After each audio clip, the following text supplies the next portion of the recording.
Tell me again. Tell me slow. Tell me with a straight face with your hand on the Constitution that wasn't originally written with mine in mind. Tell me, it's not about race. Because I just watched a nation bend itself into a pretzel trying to explain away what black people have been surviving since chains were considered commerce and our humanity was listed as cargo. Tell me, it's not about race. When a black child named Cyrus Carmack Belton was shot in the back and the courtroom answered with 2 words, not guilty. The bullet traveled through flesh. The grief traveled through generations. The verdict traveled through history, and somehow justice never arrived. But it's not about race. Tell me again. Then tell me how Carmelo Anthony stood before a jury claiming self-defense and walked away carrying a conviction for murder. Tell me why black fear is always treated like aggression, why black survival is always put on trial, why black children are expected to calculate danger perfectly while everybody else gets the benefit of panic, mistake, confusion, or fear. Tell me, because the math ain't mathing, and America loves math until the equation starts exposing it. See, this country has a receipt. A long one, from slavery to convict leasing, to Jim Crow, to redlining, to stop and frisk, to school to prison pipelines, to prisons filled disproportionately with black bodies. A receipt so long it could wrap around the Washington Monument and still have enough paper left to cover every excuse ever made. And before somebody says, well, not everything is racial, you're right. But when race keeps showing up at the scene of the crime, at the scene of the arrest, at the scene of the sentencing, at the scene of the funeral, don't ask me why I noticed. Ask yourself why you didn't.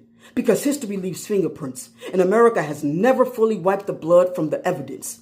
Look, in 1857, the Supreme Court said black people had no rights that white people were bound to respect.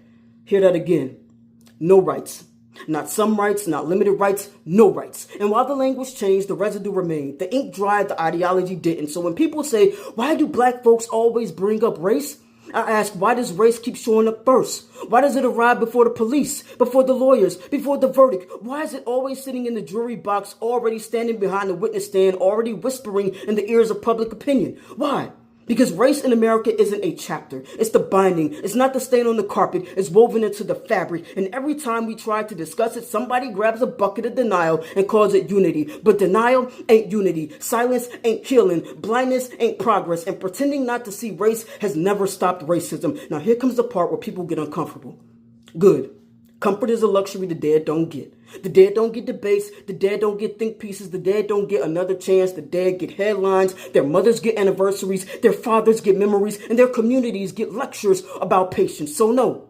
I'm not interested in making the conversation comfortable. I am interested in making it honest. Honest enough to admit that justice should not look different depending on who walks into the courtroom. Honest enough to admit that equality cannot exist where empathy is rationed by race. Honest enough to admit that America hasn't decided whether black innocence is as valuable as white fear. And that's the wound. That's the wound beneath the wound. That's the question beneath the question. Because maybe the issue isn't whether race exists. Maybe the issue is that race keeps being the invisible hand guiding outcomes while everybody pretends the table is moving by itself. So don't tell me it's not about race. Tell me why race keeps appearing in the footnotes of our tragedies and the headlines of our outrage. Tell me why black parents still have to raise children with survival manuals instead of childhood. Tell me why justice feels like a lottery when the defendant is black and certainty when the victim is. Tell me.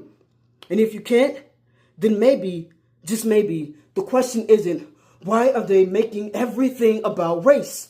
Maybe the question is, how much evidence must be stacked up to the heavens before America finally admits that race has been in the room the whole damn time?